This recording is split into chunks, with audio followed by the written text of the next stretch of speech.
Retirement is not an event. Retirement is a new phase of life. But before we get into that discussion, there are two types of retirements. One is a determined age upon which you as an individual would want to reduce the number of your active hours while you are still within the working force, while you are still employable and within an age limit that is below the legal retirement age of 60 years. Such is what we call a prepared retirement that we usually call a freedom number. In your pursuit of financial freedom, in your pursuit of financial independence, you do so much within your budgets, within your plan, within your financial tools, with a vision of relieving yourself from dependence on active work, dependence on your own activity to support or to finance your expenses. Such freedom number, when attained, we would say that this individual has retired from self-dependency. They are now living on independence, where their lifestyles, their aspirations, legacy expenses, they are being supported by cash flows purely from investments or assets. Then we have the second type of retirement, which is the legal retirement. And this is a cessation from your active labor upon attaining a legal age or an age determined in law and known to you as an individual while you are working.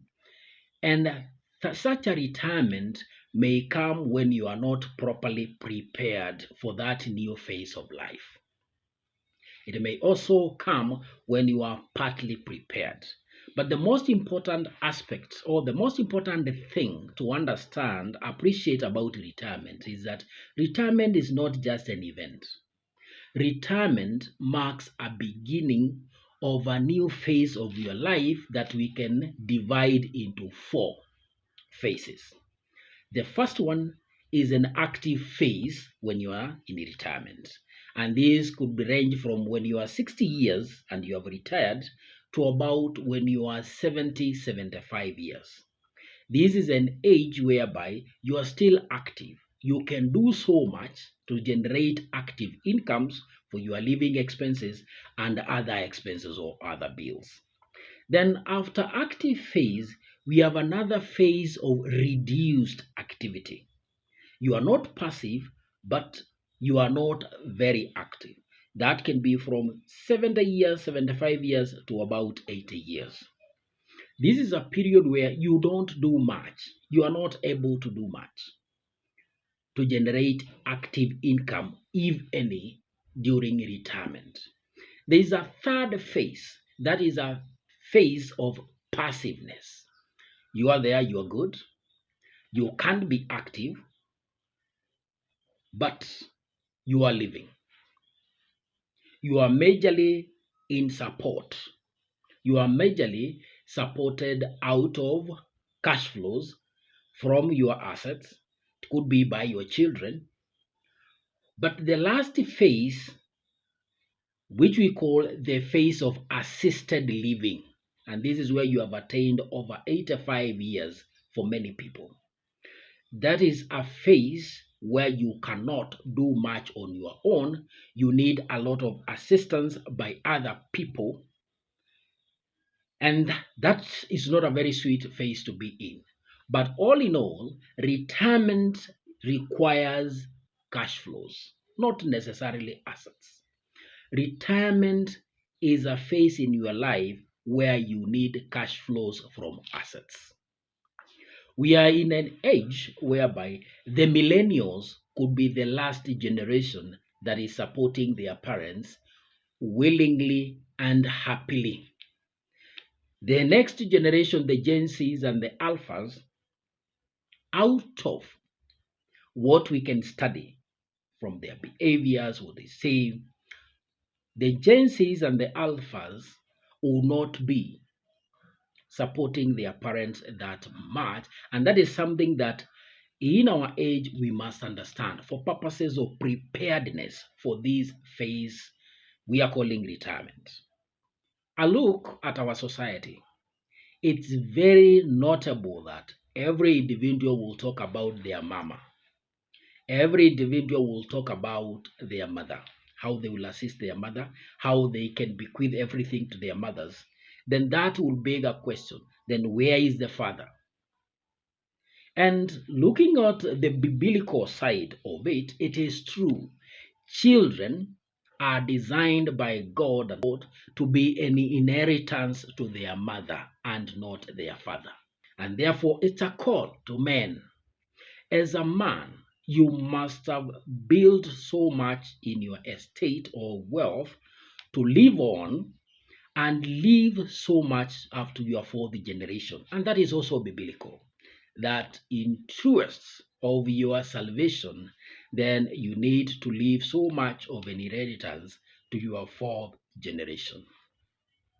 And that is barely to say that in planning for your life and retirement as a man, then your children, whom you have responsibility to raise and educate, feed, clothe, you are raising these persons to be independent gentlemen.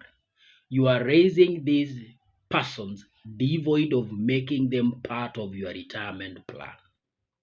And therefore, with that in mind, you must prepare yourself so much that your retirement will not be in pain. Your retirement should be an enjoyable phase of your life, especially for the first three stages: the active stage, the slowed stage, and the passive stage. At the assisted living stage, that could be problematic. There are 5 mistakes that you should avoid at all costs when you are entering retirement. We shall be looking at those 5 mistakes that you must avoid after 3 seconds short break, so don't go away. In the meantime, as always, give a like to this video, engage in the comment section, and don't forget to share the video to another person because it has value. And if you are new to the channel, give us your subscription and don't forget to hit the notification button so that next when we upload our value packed video, YouTube will send you a notification for the same. See you after 3 seconds short break.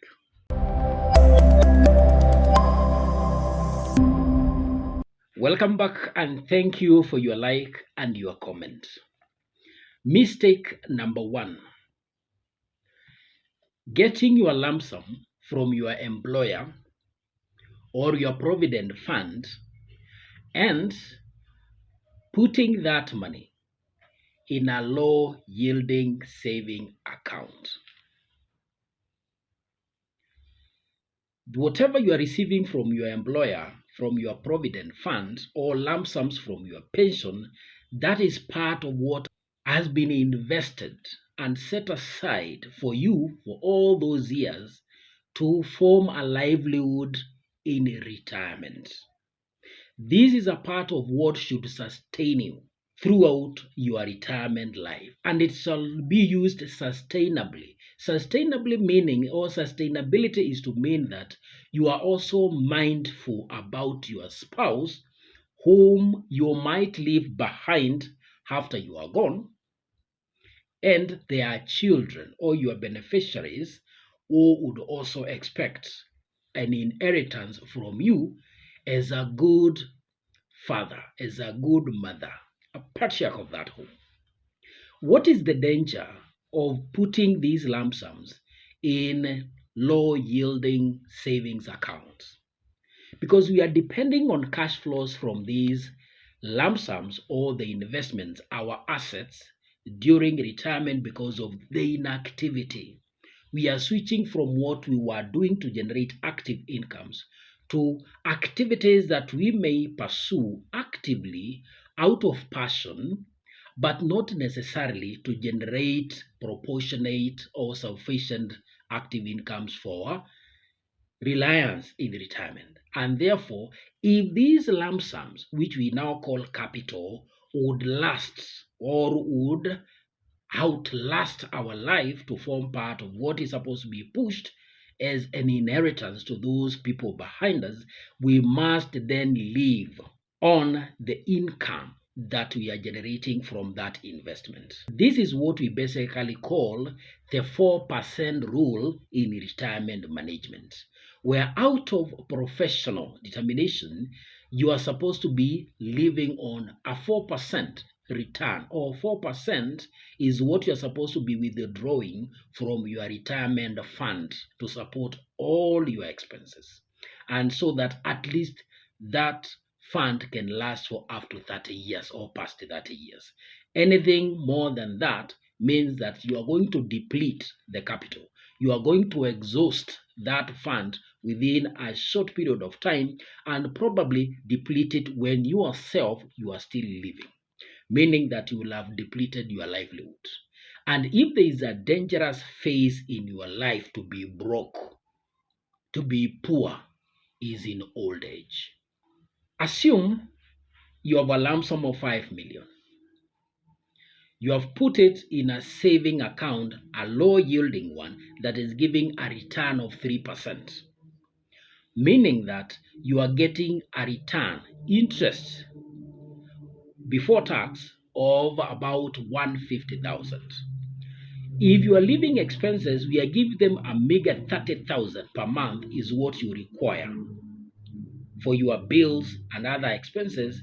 That will translate to an annuited amount, or the total need requirement for a whole year would be 360,000.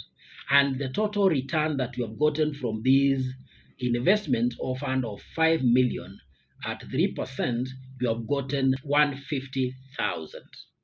If you look at the total interest that you have gotten and your total need of 360,000, you already have a shortfall of 210,000. These 210,000 will be withdrawn from your capital of 5 million, because we must attain your need of 30,000 every month. That means in the second year, at the beginning of the second year, your capital will have reduced to a 4,790,000, because 210,000 was used to top up the shortfall in the returns to form the total annual amount that you require for your living expenses. If that process continues and you are depleting, you are eating your capital, drawing down your capital over that time, it means within a short period of time, you will have reduced your capital so much that the return or the total interest that you are getting from that investment will be so small that you are literally eating that capital. And within no time, you will have depleted that fund or that investment. And that is relatable with our families. That is relatable with the society, communities that we are living in. We have retirees who are in their early 70s or mid 70s, and they depleted their entire fund that they had to live on because they were literally consuming the capital. Mistake number 2 is prolonged responsibilities to retirement. If this video you are watching when you are past 45 with this, then that could be late. But for the younger generation watching this video, plan your life as you plan your finances so that you do not overstretch some responsibilities deep into retirement. Plan your parenthood. Plan your children. You have a normal childbearing stages. Make your family at that time so that you don't spill over education expenses, support expenses into your retirement. A child coming in 50s for a parent who never had one young, that is a blessing, and that is not what I'm covering in this mistake. But is a person engaging in the creation of families or extending that role deep into to advanced ages, such that you are already retired, you are 60, and you have a child in nursery school. You have a child in grade 1. you are a child so young that the entire cash flows that you are getting during retirement, you are using them to bring up such a child.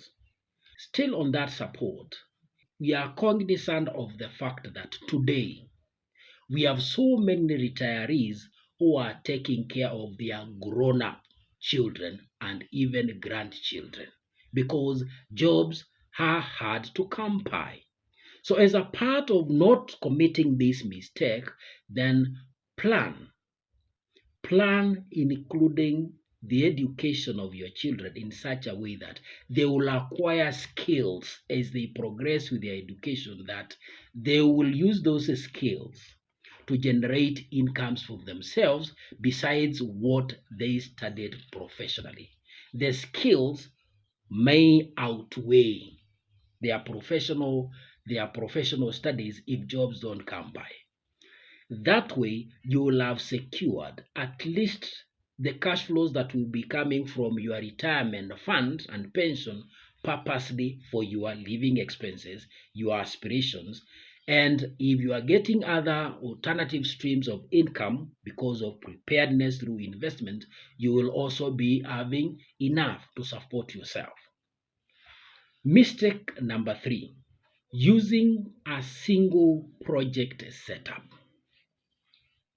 This is a very common mistake whereby a retiree, upon receiving those lump sums, they engage in pursuing to establish a single project.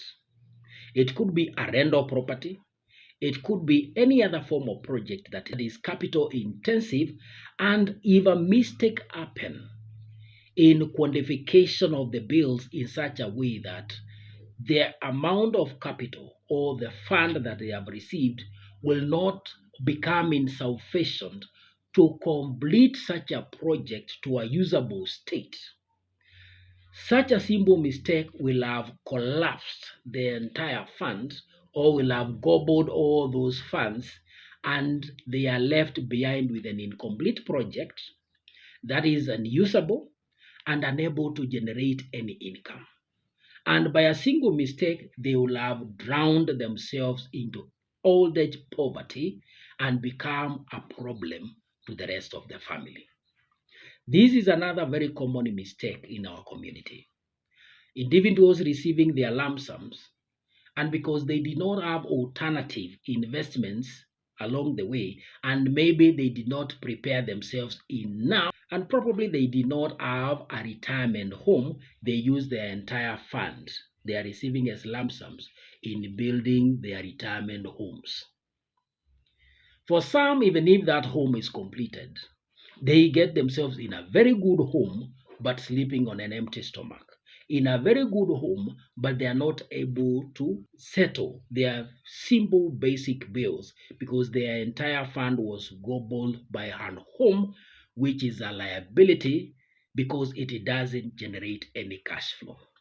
We shall be looking at the other 4 mistakes after 3 seconds short break.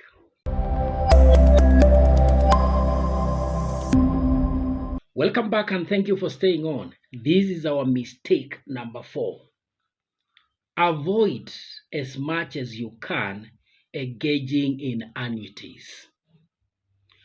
An annuity program is an arrangement between an insurance company and you, the retiree, being called an annuitant, in which case you surrender the entire lump sum. If you have received 5 million, you surrender that 5 million to the insurance company for a contract of a guaranteed period of time, 20 years, 15 years, or whatever period shall be guaranteed, in which period you are going to be getting monthly cash flows, and there are disadvantages to such an arrangement. And one is when we always say that avoid laziness in investing. Previously, financial literacy was seldomly available to many people, but today you cannot say you don't have enough information to guide you in passive generation of incomes. engaging in form of investments that require little to zero effort from you in generation of sustainable incomes. A sustainable income to the extent that you do not touch the capital or the amount that you invested during your lifetime. You enjoy financing your bills and expenses through the incomes as cash flows from such investments, where that capital as an investment can be preserved to finance future expenses relating to your generations. In an annuity setup, in most cases, because we'll be looking in future at a video about annuities and how they are done, their advantages and disadvantages, one key problem with an annuity is that once the guaranteed period is exhausted, the annuity stops. If you die before the annuity guaranteed period, then the remaining amount, which is to be determined by the insurance company, is what is paid out to the beneficiary. And that is if there was a joint annuity.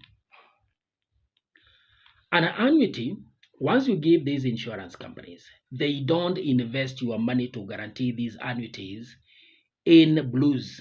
They invest in the usual investment avenues that you already know.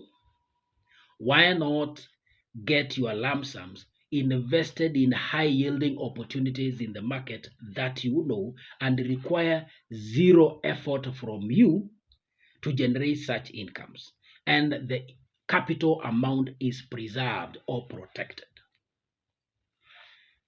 Another mistake that is very common: don't put your capital in risky investments. Don't put that lump sum that you receive in risky opportunities. Scammers are everywhere, and we have seen retirees risking their entire life fortunes, their entire life savings through scammers and opportunities that are so risky that they expose the entire amount you have invested. Avoid engaging in any unregulated scheme from the age of 45. That is a period where you're supposed to be consolidating your small money investments to form reliable assets or opportunities that can generate sufficient incomes upon attaining retirement. There are so many schemes that guarantee high returns. The moment you get the word guarantee as part of the literature about a specified product, that should be the alarm that signals you to run away from such an investment, because regulated products, regulated investments should never guarantee any form of a return. It is the risk categorization that we should speak about that platform. But we have so many scamming investment opportunities or programs out there that are tailored, out-fashioned to guarantee a return. Such investments are a no-go zone for a retiree. Those are platforms or opportunities that only expose you to old age poverty. The last but very important mistake, and this one I allow you to commit. Once you have gotten your lump sums, before you think of anything or investment to do, place that capital, place the entire amount in a high yielding savings account with raw risks out of regulations, and award yourself enough time to cool off. Retirement is not a hazy period at the very beginning. And that is the reason if you look at the public service, they notify you your retirement date immediately you join the service. Your every month payslip informs you of the year when you retire. When you near that time, 1 year to your retirement, that is the time you are notified, and an actual physical letter is given to you as an employee, notifying you of the same period, and that is to give you enough time to cool off the anxieties and everything relating to leaving your long found friends at workplace, because in retirement you are going to build a new set of relationships, and some of the relationships that you find during retirement, they are so cold that you can switch to depression if you're not careful. And the very beginning of your retirement phase, that is not the perfect time. That is not the perfect time to think of what you can do with your money. Keep that money or those lump sums, what I'm calling the fund or your capital, in safe, high yielding saving accounts that will continue generating incomes for you, but they give you an ample time to sober up. You need to sober up in order to make a decision and plan your retirement life and how you are going to pursue those 4 stages that are very important in retirement. We shall be looking at more videos about specific facets of retirement in future. But for today, those are simple mistakes that are committed by many people in retirement, and they need to be avoided at all costs. Thank you for watching, and see you in our next video.